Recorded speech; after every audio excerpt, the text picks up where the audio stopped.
2-0 avec les réactions d'après-match. Mamfatou Ndoye, bonsoir. Cher Tigane, bonsoir, ravi de te retrouver depuis le stade Charles-Konan-Bagny où vient de s'achever un match donc de la poule D avec beaucoup de surprises, cette CAN évidemment. L'Angola qui s'impose devant le Burkina Faso 2-0 et qui termine à la première place de cette poule D. Bien sûr, l'onde de choc, c'est cette élimination de l'Algérie battue par la Mauritanie 1-0. La Mauritanie qui se qualifie pour les huitièmes de finale, une première dans son histoire après 3 participations. Donc l'Algérie qui, comme en 2022, sort au premier tour. C'est vrai que c'est une onde de choc. Alors c'est une CAN vraiment qui donne le tournis avec ces fins de match qui n'arrêtent pas justement de créer des surprises. Ces équipes supposées être petites qui donnent le tournis là aussi aux favoris. Honnêtement, il faut s'attendre à tout. Par contre, il y a une équipe qui, elle, arrive vraiment à dérouler depuis le début de cette compétition. C'est l'équipe championne en titre. Il s'agit donc du Sénégal. Le Sénégal qui a battu la Guinée 2-0, des buts de Abdoulaye Seck et de Iliman Ndiaye. Le Sénégal qui fait un 3-sur-3 dans cette poule en tant que champion d'Afrique. Alors, nous allons tout de suite écouter le coach Aliou Cissé qui parle justement du fait que son équipe a faim, son équipe n'a pas dormi sur ses lauriers et qui a vaincu le signe indien, celui de la malédiction du champion en titre, qui remercie également son équipe et salue le turnover dans cette équipe. Nous écoutons le sélectionneur. Forcément une grosse satisfaction, satisfait de mes joueurs, satisfait des garçons. On a eu une très bonne préparation depuis le 29 décembre, on a mis ensemble. Nous savons que c'est un groupe très compliqué, d'ailleurs beaucoup disaient que c'était le groupe de la mort, la malédiction comme on dit du champion. Aujourd'hui je pense qu'en 3 matchs on a pu montrer qu'on était capable de ne pas dormir sur nos lauriers, malgré qu'on est champion d'Afrique. Comme je le dis, vraiment satisfait du rendement sur ces 3 matchs.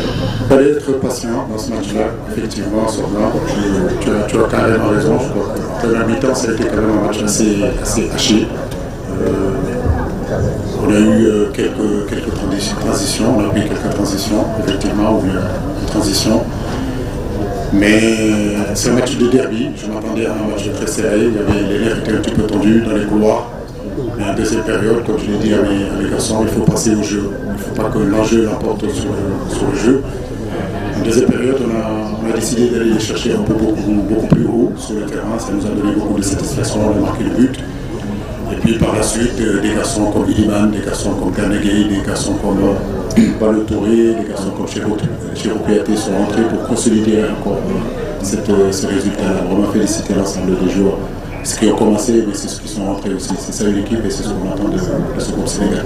Alors, dans la foulée, nous allons écouter bien sûr la réaction de Kaba Diawara, plutôt triste d'avoir perdu ce match, mais qui reconnaît qu'en face, il y avait donc du lourd avec le champion d'Afrique en titre. Maintenant, le plus important, c'est de se focaliser sur ce huitième de finale. C'est vrai qu'au moment d'arriver en conférence de presse, il ne savait pas quel serait son adversaire, mais on sait que la Guinée va affronter la Guinée équatoriale. Là aussi, un gros morceau dans cette CAN quand on voit le parcours de la Guinée équatoriale dans la poule A, donc dans cette CAN. En tout cas, Kaba Diawara exprime sa déception, mais voilà, veut se concentrer sur l'essentiel, briser cette barrière des quarts de finale. C'était un match avec beaucoup d'intensité et c'était un derby, donc ça a un peu chauffé. Il y avait un peu de nervosité, alors qu'on était tous les deux qualifiés, donc c'est un petit peu dommage pour l'image, mais après, clair est de constater que voilà, ils nous ont battus, ils ont marqué 2 buts. On a bien appris ce soir et voilà. En fait, le premier but, on prend un coup de pied arrêté. Ils ont été malins, ils ont joué vite, ils nous ont eu. Et puis après, le deuxième but, il est un peu anecdotique parce qu'on pousse pour faire le 1 partout et on prend ce but. Et à ce rythme-là, on aurait même pu en prendre un 3e. Donc voilà, c'est vraiment dommage parce qu'on voulait gagner ce match. Et voilà, maintenant, il faut se tourner vers le 8e de finale. On joue face aux champions d'Afrique, il faut aussi s'en rendre compte.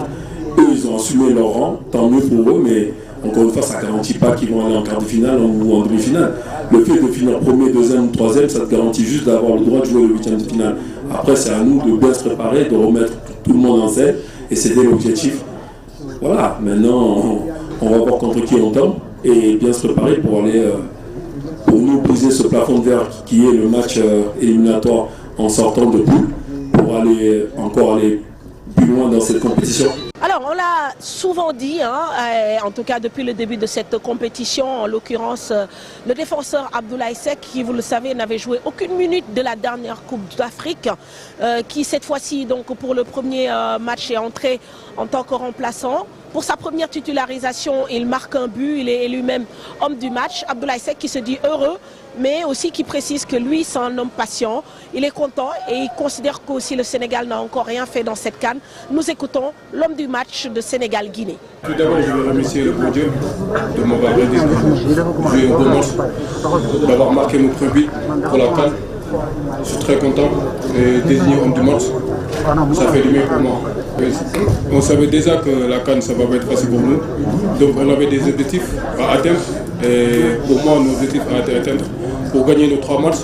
Et ça reste pour moi, comme vous l'avez dit, ça reste encore 4 matchs. Donc on va rester humble et garder les pieds sur terre et continuer à travailler, Inch'Allah. Comme c'est mon premier match pour la CAN, la dernière fois je suis rentré en deuxième mi-temps, je l'ai eu, j'ai raté. Aujourd'hui, ça fait que je fais partie des 11 de départ. Je l'ai eu, je l'ai marqué. Donc je suis très content et comme je l'ai dit, je remercie le bon Dieu et mes coéquipiers encore. Mais comme je le dis souvent, comme vous le savez, moi je suis un joueur patient. Et comme la CAN dernière, c'était Dieu qui avait décidé que je ne vais pas participer à la CAN pour les matchs. Et comme je le dis toujours, moi je suis un joueur qui est patient et je fais confiance au coach et mes coéquipiers qui m'aident toujours à faire des efforts pour jouer. Donc je remercie encore le bon Dieu pour jouer encore pour mon premier match et marquer mon but pour la CAN. Bien sûr, à la fin de la rencontre, les joueurs se sont présentés en zone mixte. Les Sénégalais très contents, évidemment, mais qui restent quand même très prudents.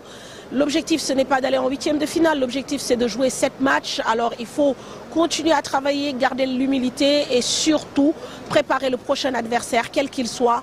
Nous écoutons la réaction d'Edouard Mendy, Crépin Diatta, Gana Gueye, entre autres. Voilà, la phase de poule, elle est terminée. Donc on va se reposer, on va bien préparer ce huitième de finale. Voilà, on va bien travailler, analyser l'adversaire qui va nous être proposé pour ce huitième et on va se concentrer dessus. Yeah, we're happy. We play.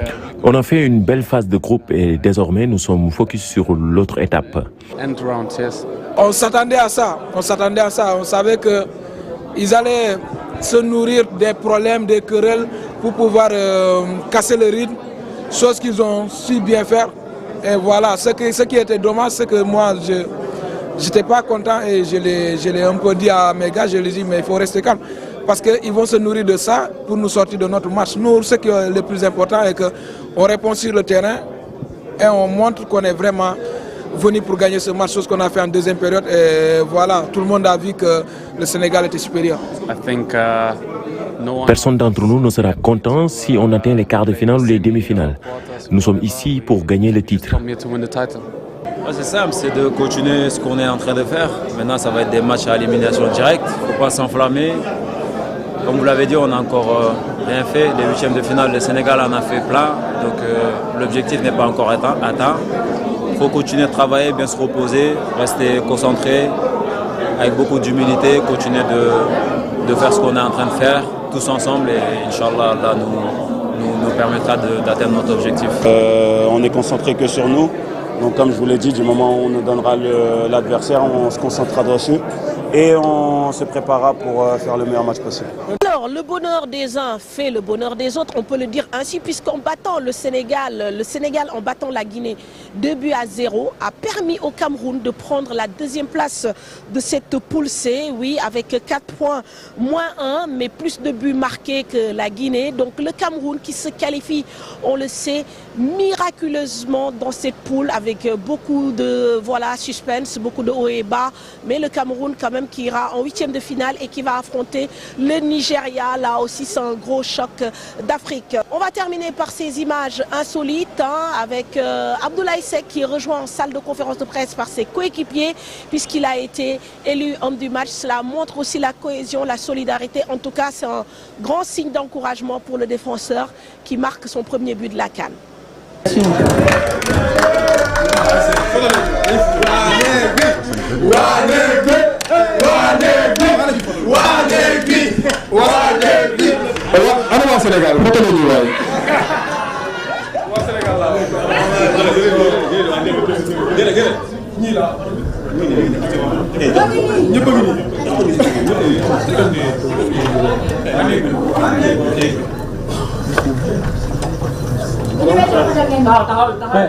C'est qui ça? C'est qui ça? Voilà, c'en est fini, cher Tidiane, pour notre incursion dans Soir de Cannes. Bien sûr, nous avons joué encore une journée, nous avons vécu une journée avec de fortes émotions, mais le plus important, c'est que notre champion en titre, le Sénégal, continue donc de mener son bonhomme de chemin. Alors, je m'en vais remercier bien sûr l'équipe avec Mbissando et Momodou Ndiaye, mais aussi Newdy, qui est une marque de vêtements et accessoires de mode qui nous a permis bien sûr aujourd'hui de nous habiller aux couleurs donc, du Sénégal, le vert, jaune et rouge. Et donc le magasin se trouve à Yoff, à Pexi, juste en face du stade municipal. Donc merci à Newdy pour la tenue et je vous demande vous aussi de m'envoyer parce que vous en mettez de belles sur le plateau. Excellente soirée, au revoir. Merci mon pote Ndoya, on pourra s'adresser à Talofa. Et derrière tout ça. Voilà, bon, on va s'arrêter sur ces belles images quand même avec le groupe, une partie du groupe en conférence de presse venu féliciter Abdoulaye Seck, homme du match. Ça démontre que le groupe vit bien. Oui, je crois que c'est très important parce que